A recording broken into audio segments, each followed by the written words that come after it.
Serious about laughter, National Comedy Center ready to open in this July 24, 2018 photo. Bonnie Tangalos of Charlotte, North Carolina, reviews a comedy profile created for her during her visit to the National Comedy Center in Jamestown, NY.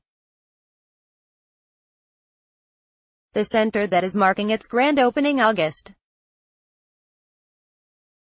1 was inspired by the late comedian Lucille Ball, who wanted her hometown of Jamestown to become a destination for the celebration of comedy as an art form. AP photo, Carolyn Thompson, Jamestown, NY. AP, comedian Billy Crystal asks the question in a video that welcomes visitors to the National Comedy Center. "Everybody else has a place," he says. "Why not us? It may be as good a reason as any for the construction of the high-tech new center devoted to what has made people laugh from vaudeville to now. But there's more to it." The nonprofit center in Jamestown was inspired by hometown hero, Lucille Ball, who envisioned a place where comedy would be celebrated as an art form. The city of about 30,000 people in the southwest corner of New York already is home to the annual Lucille Ball Comedy Festival and the Lucille Ball Des Arènes Museum. But it was always Ball's preference that Jamestown become a destination for the celebration of all comedy in a way that would foster and inspire the next generation of artists, says National Comedy Center Executive Director Journey Gunderson. "What we've done here is finally bring her vision to fruition." Located in a repurposed 1930 Art Deco train station, the center is part museum, part Hall of Fame and part video arcade, keeping visitors smiling as they move through displays of comedic artifacts. There's the puffy shirt from a 1993 Seinfeld episode and scripts from the 1960s Dick Van Dyke Show, along with lively immersive exhibits that invite visitors to explore sound effects and props, and make cartoons and memes. The bravest can take the stage in comedy karaoke, trying out lines from Jeff Foxworthy or others, or sit at a game show like Set and try to crack up an opponent.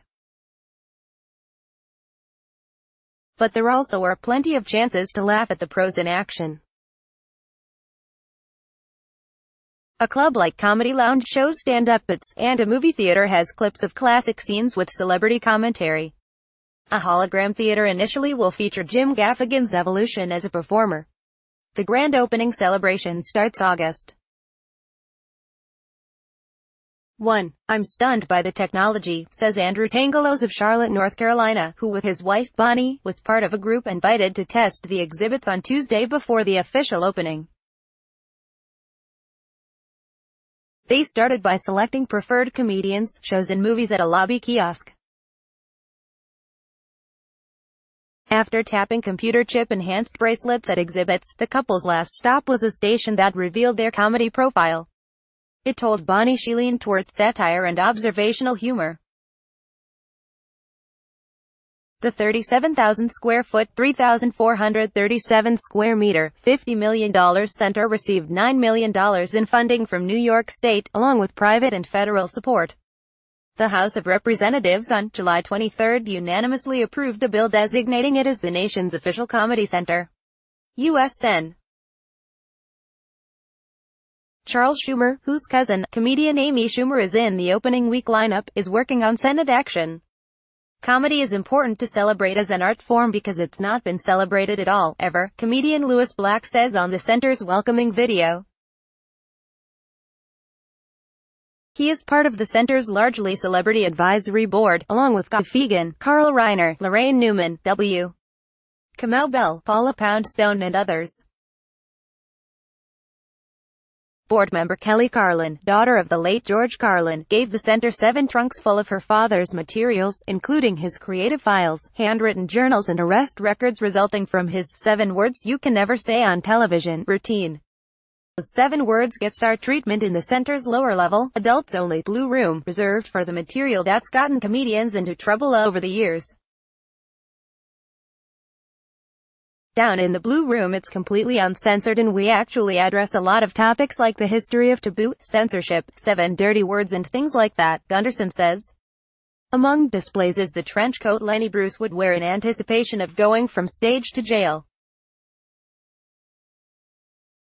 "There's enough content in here that you could spend a week and not see everything," says Steven Plattenberg, creative director of Cortina Productions, the McLean, Virginia, interactive design firm for the project. The grand opening week also includes events with Lily Tomlin and original Saturday Night Live cast members Dan Aykroyd, Garrett Morris and Newman.